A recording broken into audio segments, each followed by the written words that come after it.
This is the Engage Your Destiny podcast, where your destiny is our mission. Serving our active military, veterans, and families. Welcome to the show. Hey guys, welcome back to the Engage Your Destiny podcast. I'm so blessed that you would take time to listen to what God is doing in the military and in the lives of our veteran community that are working with Engage Your Destiny. So we have an incredible story with part two as we are digging into the challenges that Paul went through in combat and how Jesus got a hold of his life. So here it is, and you're not going to want to miss it. And through all of this, are you praying? Not at all.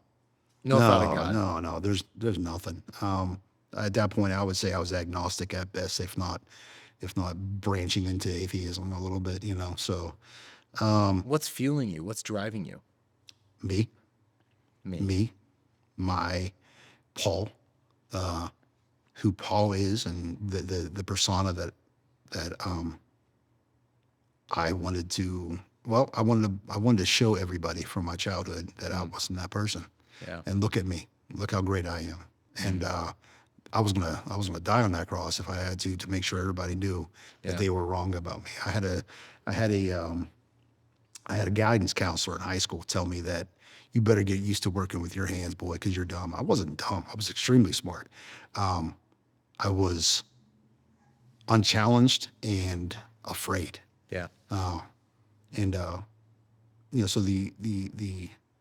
I was given the opportunity by the Army to show that I could be more than what the box that they put me into, that I wasn't some dumb guy that needed to work with my hands digging ditches for the rest of my life. So that's what drove me.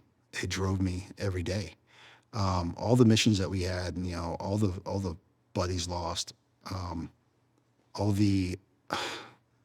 the turmoil that I put myself was all to gratify myself at the end of the day and to prove to the world that I was better. And What's a loss or a death throughout your time that's stayed with you the most? all of them, Yeah. every one of them. On August 16th, 1994, I stood in the yellow footprints at Parris Island. It's also my wife's birthday. I met a guy in flight school named Steve Cooley. Steve became my stick buddy. And Steve was also standing on the footprints at Parris Island, August 16th, 1994. So we were in boot camp together. We never even knew it. We stood in those footprints together. We never even knew it. And we became friends. We became stick buddies. And when we graduated flight school, we both went to Germany together, to the 12th Cap, to Iraq together. Stayed there. We went back to Iraq together, 27 months. We're flying over there. We both leave. We both PCS to Fort Campbell, where we deploy to Afghanistan together. We fly together. We have great times and great memories together. Steve left. I went back to Afghanistan with the 101 cab. Steve went down to Texas.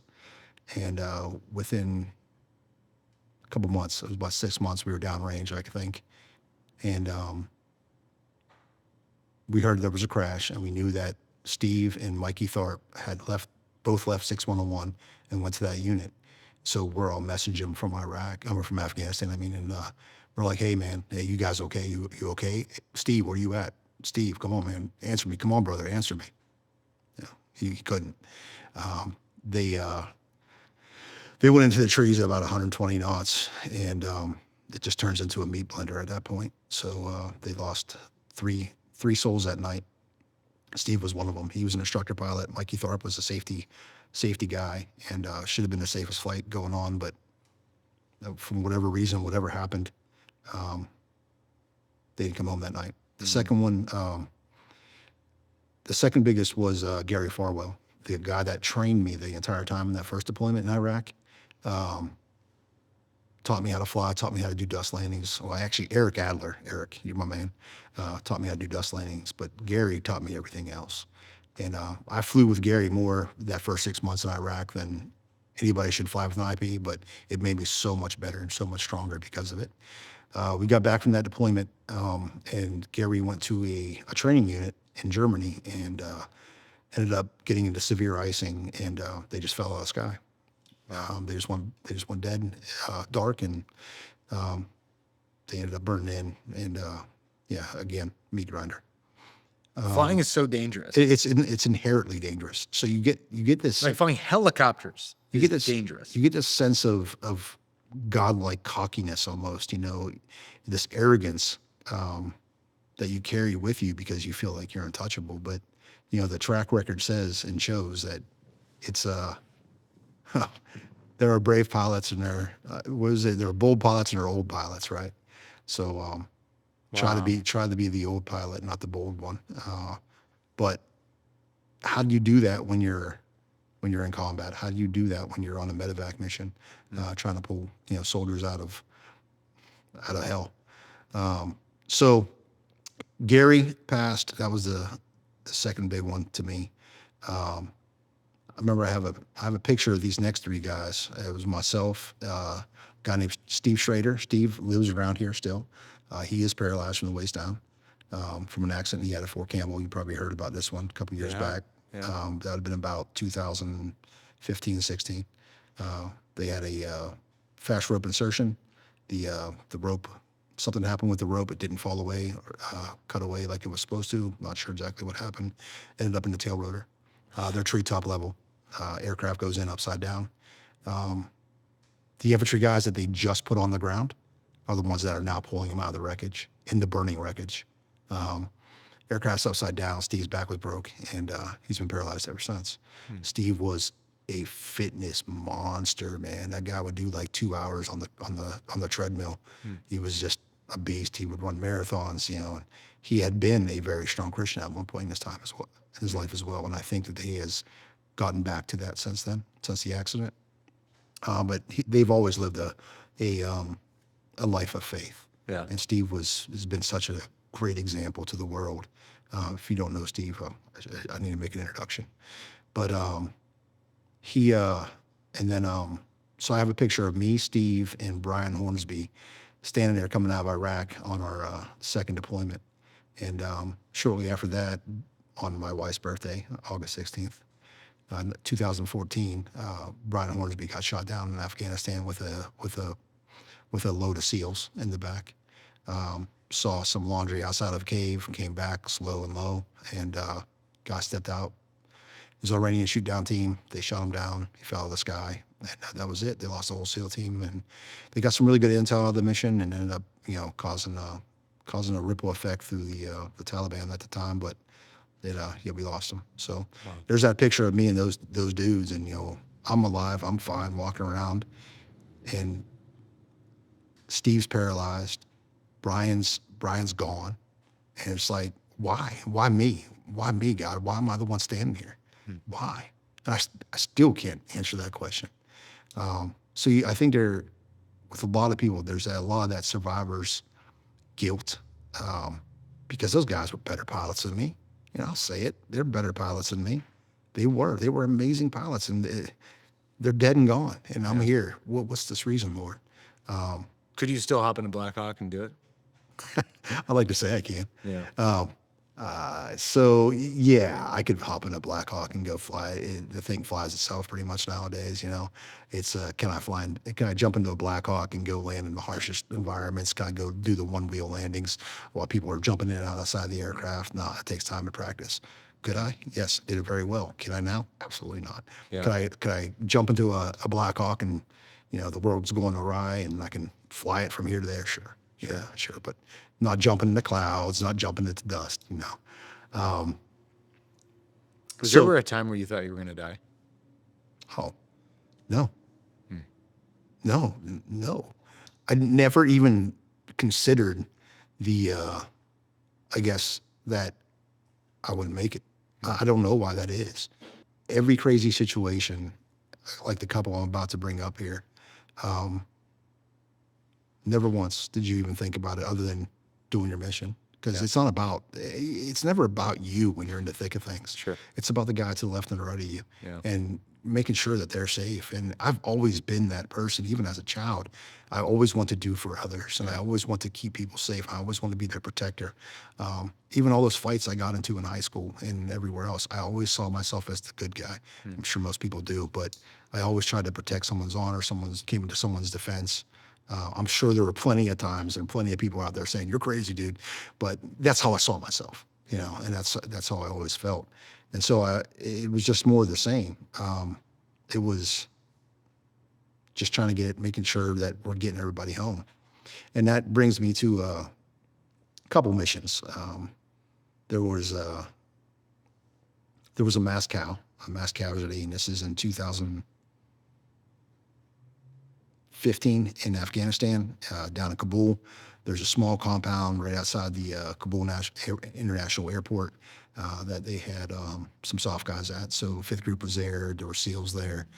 And so this night we're sitting around playing poker like we did every night on first up, second up. We'd sit around the table, and there were about 8 of us, 9 of us that would sit there and play poker till about 2 in the morning. Just waiting. Just waiting, yeah, just burning time. And we get the call, Moscow. And we were first up, so we took off. We jumped in the aircraft and we headed down to Kabul, and we had no idea what we were getting into. So what had happened was VBID pulls up outside of the compound. What's a VBID? Vehicle-borne IED. Yep. So a Haji car with a little white car or whatever color it was, packed full of explosives. They pulled up, parked beside the wall, and then blew it, detonated it, breached the wall. At this time, a bunch of dudes with suicide vests they wear that have explosives strapped all to them. And so when they get into a pickle, they'll just detonate themselves and take out whoever else they can. Yeah. So these guys start running through. Well, the explosion was, I guess, near the gym. There was a SEAL. He was a lieutenant, so 03 Navy. And there was a sergeant first class that were in there working out together. And they hear the boom. So they're in PTs, man. They grab their rifle and run to the breach. First of all, that moves me. Just no thought of themselves. It's just how it is, right? No thought of themselves. Boom, there's the noise. Boom, they're grabbing the rifle. They're there. They're holding off the horde at this point. I guess the guard, the guy in the shack, was already taken out, and they're holding this horde off. Probably with not a lot of ammunition. Not a lot, just enough for everyone else to get there. Right. And that's exactly what happened. Is Sergeant First Class McKenna took him around to the head, and so he was incapacitated, and one of the guys came through and detonated his S-vest, and the SEAL took shrapnel directly to his heart. So here we are, and we're getting this information as we're coming in, and now our flight is like 20 minutes long max, right? And we're hauling.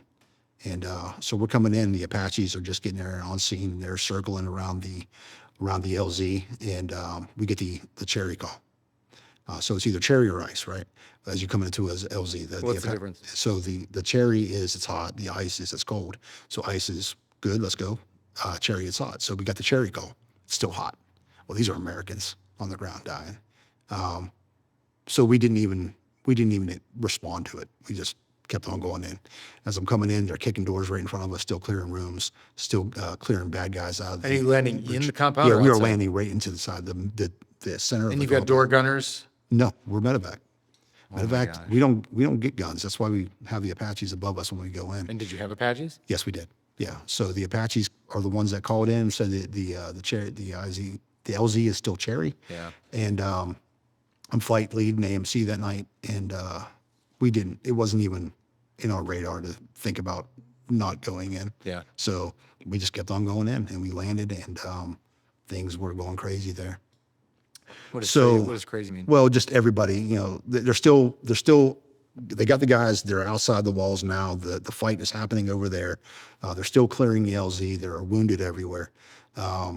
People were just dazed and confused. There was this one major walking around, and he just jumped onto my aircraft and said, "Just get me out of here. Just get me out of here." And I'm like, "Sir, I got a dude with shrapnel in his heart, man. I don't have time for you right now. So People panic. as you land, did you get out of the No, aircraft? we don't get out. Okay. No. So Our medics jump out. Medics and, jump yeah, out. the medics and I then think crew chiefs. well, one crew chief will stay in. Yeah. The medic jumps out and he goes. The crew chief stays in to help, unless they got to carry somebody. But we also had a flight nurse with us, so that was a blessing for that deployment. That we had about 4 or 5 flight nurses that got stationed with us, and were able to go on. As, got a story about that as an extra crew member. So here we are that night, and they load the SEAL up with me, and my Chalk 2 has the Sergeant First Class McKenna. They end up keeping the Sergeant First Class alive for probably 6 hours, and it's just a miracle. They just kept pumping blood through him and pumping blood through him. But when they pulled him off that aircraft, I knew it was bad. There was just a trail of blood going from there all the way into the medic facility. So we took off out of that LZ. Let's back up. We took off out of the LZ, made a right-hand turn, stayed low to avoid wire, stay low to avoid fire. As we make that right-hand turn, RPG goes in between me and Chalk 2 behind me. No I didn't even way. know what happened. I'm just flying fat, dumb, and happy. And RPG goes in between us. The senior pilot, the SP, was my Chalk 2 that night. So we had a lot of good seniority, a lot of good crew mix. And he's like, "Hey man, we just took an RPG. Stay low, stay low." So we're like, up over wires. We're housetop level at this point. And How can you see? got goggles on, got NVGs on. So you're flying around. I mean, you guys know what NVGs look like. Yeah. So just imagine putting a 2D screen on that's pixelated and nasty, and then go fly around the You the can hardest see conditions. wires. Yeah, we can see wires. Yeah, we can see wires, and you mainly see the poles. Yeah. So you know where the wires should be, and we just avoid those areas. Plus, we were very familiar with The area. the area at that time. That might have been my second deployment there, flying around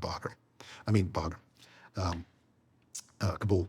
So yeah, we get there and we drop those guys off, and Sergeant First Class McKenna did not make it, but because of our timely decisions and because of the extraordinary work by the medical facilities that we took him to, and beyond, all the way to Germany and then all the way back to the United States, that SEAL was given a 1% chance of living, and he lived. Wow. He survived shrapnel in his heart from a suicide vest in Afghanistan because of the actions of so many people that night, and the zero delay and hesitancy in which that was provided. So, yeah, that was one of the big ones. And I can't remember the lieutenant's name, but I need to look that back up because I'd like to see how he's doing nowadays. Yeah. And so that was one of the big missions. And we had a couple in Afghanistan, especially, to where we would we had a shutdown aircraft. We had a you know what a little bird is. So we would train the Afghanis how to fly little birds, and we, being some of the 160th guys, I think is who it was. Yeah. A team of guys would go in there and they teach them how to fly the little birds, and they were over to the west of Kabul, and I don't know what happened. I don't know the backstory of it. We just hear we're flying over the city and we hear fallen angel, and that means we have an aircraft down. So luckily the battalion commander was with me that day, so it was like, what are we doing? We're going. So we went straight in there, and by the grace of God, there was a horde forming on the top of the hill. People were coming from everywhere over this, and these dudes are just running. They're just running. These pilots. The pilots, yeah, they're just running, and no one's shooting at us, no one's shooting at them. It's the middle of the day, but you can see it can turn real bad real quick. These type of things that you see people getting drugged all over the places with. Wow. So yeah, we were able to get in there, and by the grace of God, we jumped in there real quick, grabbed these guys. Man, that Afghani was banged up pretty bad. His flight helmet was literally cracked in half. So that's how hard he hit his head. But the aircraft itself, the little bird, is just a marvel, because that thing just broke apart and was like an egg and just rolled down the hill, and they jumped out of that egg and were fine, and were able to jump in our aircraft. Hey guys, thank you so much for being a part of the Engage Your Destiny family and listening to the podcast. I want to share with you an exciting new development as God has opened the doors for us to launch our program at Fort Carson, Colorado this summer. Fort Carson, Colorado is the home of the 4th Infantry Division and the 10th Special Forces Group. These are some of the most elite warriors in the world. So we are expanding our program and we need your help. Just for $44 a month, you can support a soldier, feeding them, loving on them, getting the material support, giving them the opportunity to go to Engage Your Destiny retreats and events to bring healing into their life and transformation to their faith. So I want to invite you into this, to join the team and to join the fight as we are expanding our program. And we need to remember that those who are willing to die for their country deserve an opportunity to know the God who died for them. So join us in this and let's advance this ministry together. So 4 tours and incredible memories, experiences. When was your last tour? 2000, so I got back 2016, so 15, 16. And that was Afghanistan. That was Afghanistan. And then when did you get out of the military? 2018. 2018. Yeah. So you had some transition time. Well, there was a reason. Yeah. My intent was to stay in, pick up W4. I was getting looked at that coming year, and I was going home to that same church camp that me and my wife met at. We went there and we left, and about I guess about halfway home, or not even halfway home, between Pittsburgh and here, on 71 coming down to Columbus to Cincinnati, we were in a car accident. Yeah. I was driving a Ford F-150, had a bunch of guns and ammo and stuff because we were at the family farm. So I took all my guns to show them off and, let the family shoot them. And I was pulling a 32-foot camper, and we were in some traffic, and we're just sitting there going nice and easy. And these young kids kept going back and forth in traffic and cutting people off and stuff. And ended up, they got between 2 trucks, cut over 2 cars in front of me. The one guy locks up his brakes, the other one goes off the road, and I just said, I'm not getting stopped. Hold on. And I went left. Yeah. And time goes slow again. Yep. And I hear that. I didn't hear it this time, but I felt that presence. It's going to be okay. It's going to be okay. And as the ground's coming up at me, I was sitting here fighting the truck, because you see oncoming traffic right here, and I'm just like, please God, don't let me hurt anybody. That was my thought. That was my prayer in that second. And as everything's happening, I saw the ground coming up at me, and I said, "No, this shouldn't be that bad." And that's the last thing I remember. Yeah. I wake up. The truck is, so my side is here. What happened was it impacted, rolled, and then somehow ended up where I was up in the ground. The entire camper looked like it was put through a shredder. It was just a flatbed at this point. Wow. Everything everywhere. My motorcycle was down the road. And what I think happened was some of the rifles came up and hit the back of my head and neck. Yeah. And then the top of the vehicle being crunched into my skull. So my carotid artery was cut. My head was, they call it degloved. Was cut from here.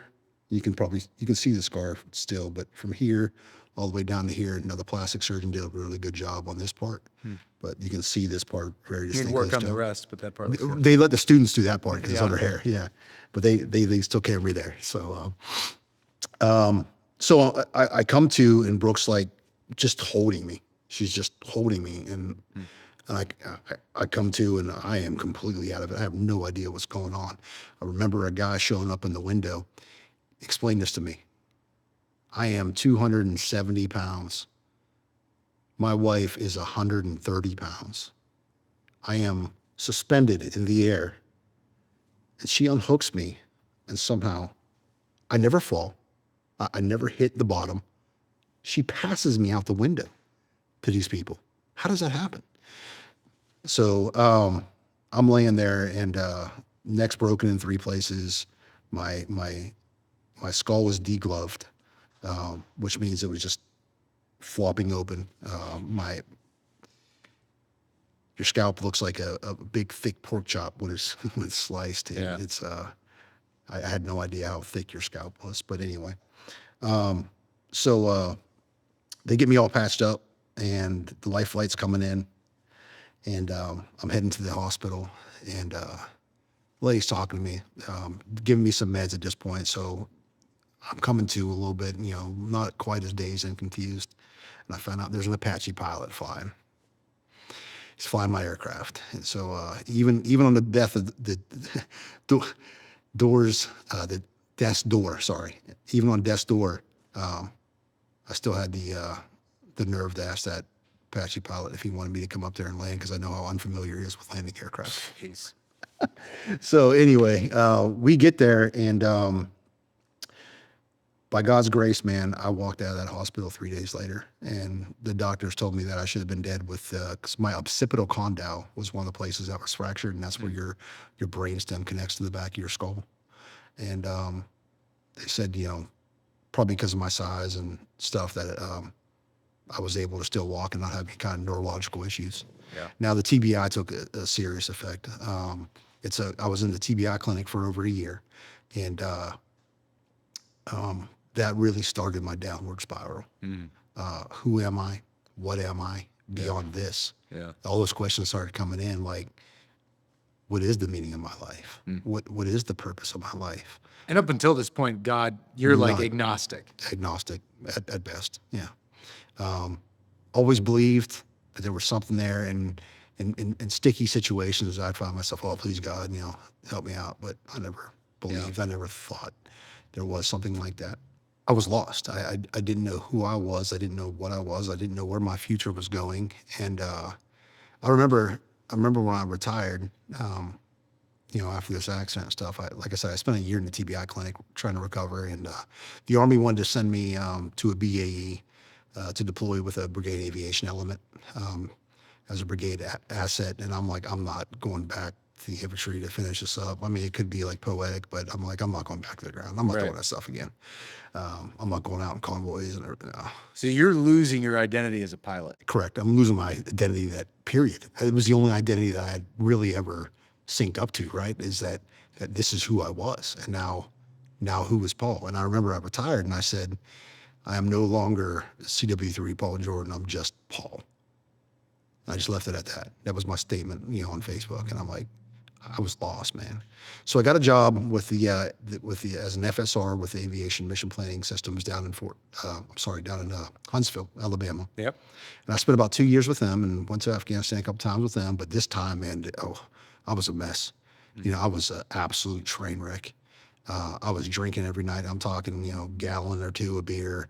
I was smoking weed. I was doing anything to drown out all this pain and all this suffering and this calling that I felt on my life, something bigger, something that I had to do. But that was coming back to God.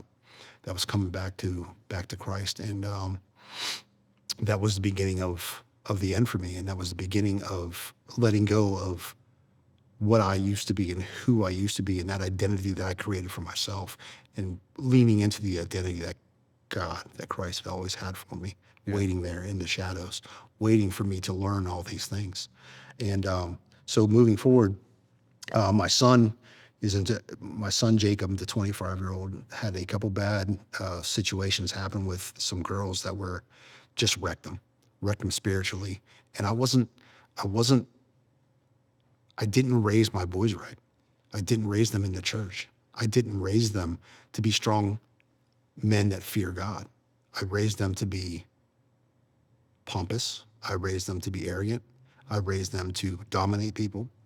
And so now I got to reap that. I have to somehow find a way to get through to my son at this time. And I was struggling. I couldn't, because I still at that time wasn't accepting God. So Jacob is into drugs and alcohol, and just making some really bad decisions at that time. And it was a big stress on me and my wife. She, like Jacob, is, having an issue. Some things are broken. My wife fell down the steps once, with an incident, and she's calling me crying and bawling, and it's like the middle of the night down there, and I got to be at work, and the next morning I just drop everything and run home. And this went on for like four years, Ben, all over the world, and just the emotional toll that when you have a son that is, or you have a child that is wrapped up in such a world, and you can't do anything for them. It makes you feel helpless. It makes you feel weak. Makes you feel lonely. And part of the issues that he had was with me, of course. I was hard. I was a jerk. I was arrogant. I taught them to be the same way. And so all this is coming back to me now, and I'm lost, brother. I don't know what to do. I don't know where to turn. I keep turning back to alcohol. I keep turning to stupid things, trips with my buddies, just gambling, drinking, and doing the same things over and over and over again. How am I going to help my son if I can't even help myself? The turning point. Brooke finds out that her cancer is back. She has a brain tumor on the stem of her right by the occipital condyle as well. This is the second one she's had. She had one on her carotid artery back when I was in flight school, but they got rid of that. It was benign. But what happened was, I guess she has some genetic disorder called, oh man, what is it? I can't remember the name of the cancer. It'll come to me here in a minute, but I call it popcorn cancer. So these tumors can pop up at any time in your body, anywhere. And it's not like a cancer that spreads. It's a cancer that's just like, here's a tumor, here's a tumor, here's a tumor. So when you have one of those, they're like, it's not a big deal. This is the second one, and it's in her brain now. And so that hit me. My son hit me. I'm lost. I'm outside of the military. I am doing this job that was just an amazing job with amazing people, and I'm wrecking it. I'm doing okay teaching and stuff, but I'm late all the time. I'm leaving early. I'm half drunk at work. And that's where I met this guy, Jerry Dickerson. And Jerry preached to me, and I got to get a hold of this guy. We were on a trip together, and we just sat at the hotel one night, and I'm sitting there drinking and hitting a vape pen. And he's sitting there preaching the word of God to me and bringing back all the things I had not considered for a long time. So Brooke's cancer, my drinking, my alcohol, Wade, my best friend from the Marine Corps, met him in 1995. And we were brothers. I mean, brothers. He lived with me at that time. He separated, went his own way. But man, I mean, that guy would drop anything and be there if I said, man, Wade, I need you. And it was vice versa. He was my brother more than my brothers were. I talked him into going on a trip and getting some motorcycles. And he went down and saw Bert Kreischer in Atlanta in his comedy tour. And he rented a motorcycle. I had bought one. And because of that trip, man, he's like, I got to get a motorcycle now. I got to get one. I'm like, yeah, man, get one. My wife doesn't want me to. I'm like, yeah, man, get one. A month later, he was dead because of that motorcycle I talked him into getting. So I carried a tremendous amount of guilt about that as well. So now this perfect storm is aligned, and I'm ready for the reaping. I'm ready for the call. And I remember I was sitting in the car, and at this point for a couple months, I'd been talking to God. Like, if you're there, it's time, brother. I need help. Because there were multiple times in that year leading up to that point that I sat there on the bed, with gun in hand, gun in mouth, gun in whatever, drunk, high, but just never did it. Never pulled it. Never asked for help. Never told my wife. Never did anything, and just suffered in that. And I said that night, God, if this is all you got for me, I'm done. I'm checking out. And it was that day, that night, that very next hour, I was sitting in the car, and a song came on, Perfectly Loved by, I can't remember her name, but yeah, the song Perfectly Loved. And I sat there and I just played that song over and over and over again. And I just started weeping because it went back to my childhood. I went back to that love that I never fought for my family, that I never got from my father. And that emotion, it just took over. It released something. And this is when I would call it a supernatural event, because everything changed in a blink of an eye in my life. Hey guys, thank you so much for being a part of the Engage Your Destiny family and listening to the podcast. I want to share with you an exciting new development as God has opened the doors for us to launch our program at Fort Carson, Colorado this summer. Fort Carson, Colorado is the home of the 4th Infantry Division and the 10th Special Forces Group. These are some of the most elite warriors in the world.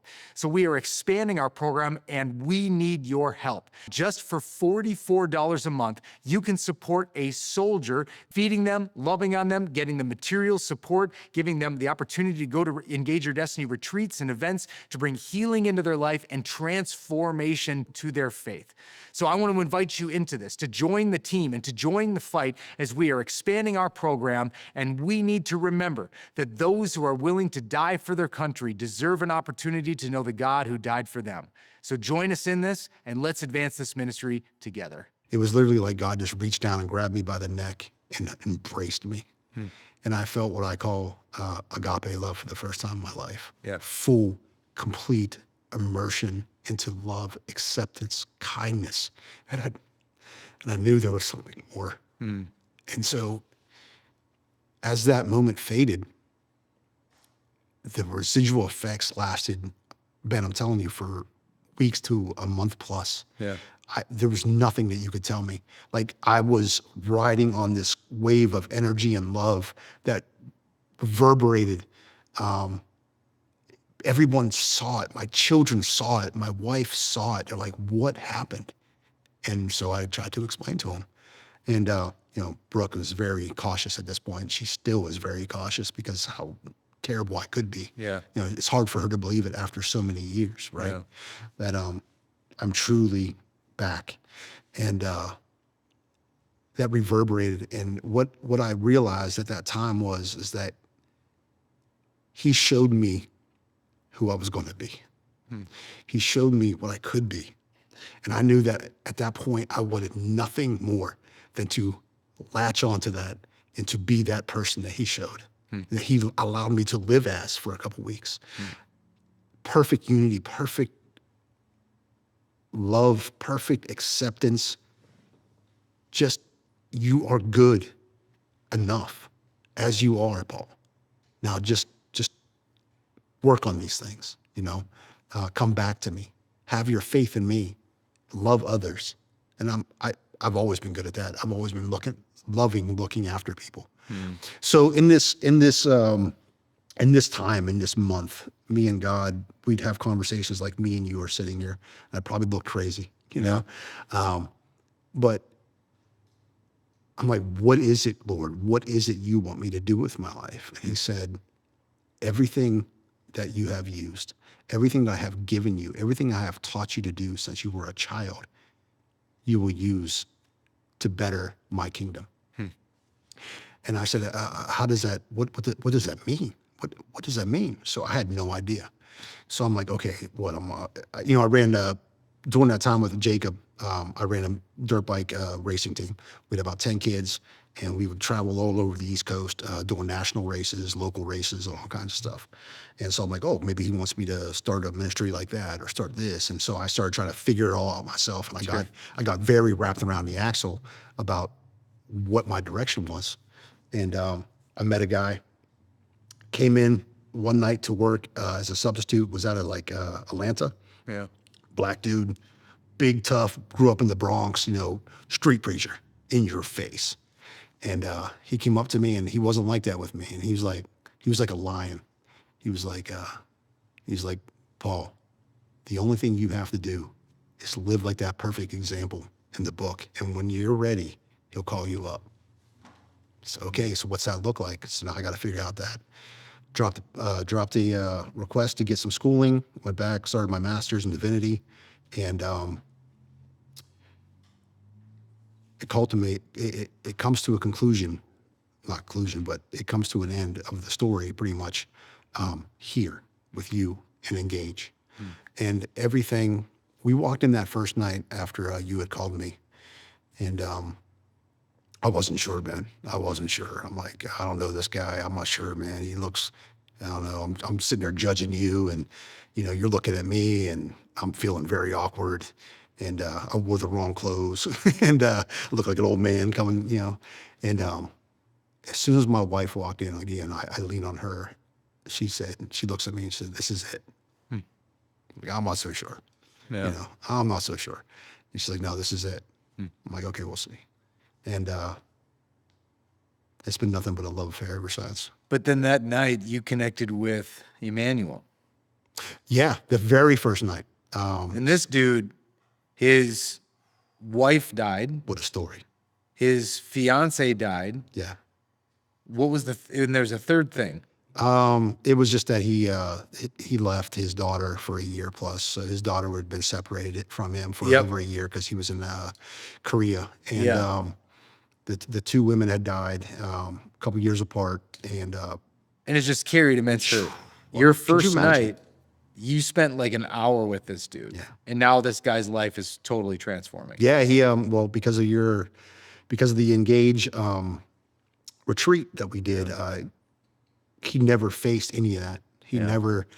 He would always push it away, and he was able to reconnect to God, to let some of that go. Now we're still talking every other day, pretty much. I'm meeting with him, but he is come a long way. Now he just got his daughter back. So wow. What are you seeing happen in the lives of soldiers, specifically in the Army, through what we're doing at Fort Campbell? It's changing lives and it's saving lives. I never imagined how bad it was, how bad it is. You see soldiers going out there and they're fine, but it's like every other day I'm meeting another soldier that has tried to kill themselves or is talking or thinking actively about killing themselves. And this is this young generation. These guys they're broken, they're isolated. And when you isolate somebody, it's easy to break them. It's easy to, that's why when we go to SEER school, they isolate us. They put us separate from everything. They don't give us food, and they make our bodies weak so they can break us. And these guys are just broken, and gals. Yeah. And one of the girls that we just met through the MRT training at CalSU, the onboarding process at Fort Campbell, she just came from Hawaii, and she had tried to hang herself with her belt because she broke up with a kid, and she's still dealing with that. Still doing that same hurt. And it gives us the opportunity to get in front of them, to show them that there's a better way, that there's something here bigger than yourself. She's agnostic right now, but she's definitely on the fence. Yeah. And she broke down yesterday at the Bible study, and she just wept at the table and wept and left and came back and wept and wept and wept. And we were able to pick her up and just love on her. And that's the thing, is that, what these kids need, I don't mean to call the young soldiers kids, but they're kids to me. What they need is someone to actually care about them and to show up for them, and just to show them that, that we are present, and that we love you, and that we walked through this already. Let me try to help you, let me give you a little bit of wisdom. Yeah. And it's invaluable, Ben. It's absolutely, it can't be replaced. And I just thank God, because when I told you that, he told me that he will use everything. He's using everything right now at this job. He's using the skills I learned as a hunter, as a farmer. He's using the skills I learned in the motocross and dirt bike stuff. He's using my shooting skills. He's using my soldier skills. He's using absolutely everything, and that promise has been fulfilled. And I had no idea walking in that night it was going to lead to this. And that was only a month ago, y'all. Yeah, praise a month God. ago. And yeah. That's amazing. So faith. Faith leads to all. If you have faith in God, God will fill your soul. And that's where love comes from. That love emulates out of us because we have faith in his goodness. We have faith in his plan. We have faith and peace and understanding.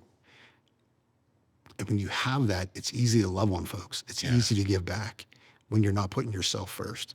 And that's what happened that night. I sat there in the car weeping. He ripped out the self of I, that part of me, the I, the self.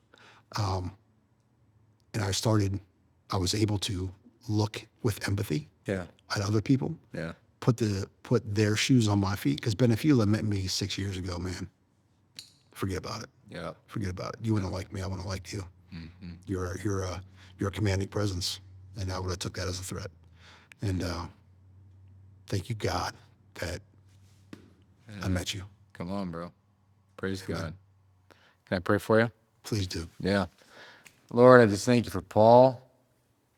God, I thank you. This is just the beginning of what you have for him. And I just declare and prophesy over his life that the latter will be 100-fold of the former.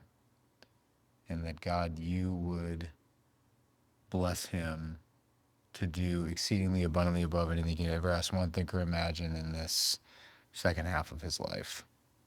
God, thank you for the Father's anointing you've placed on his life.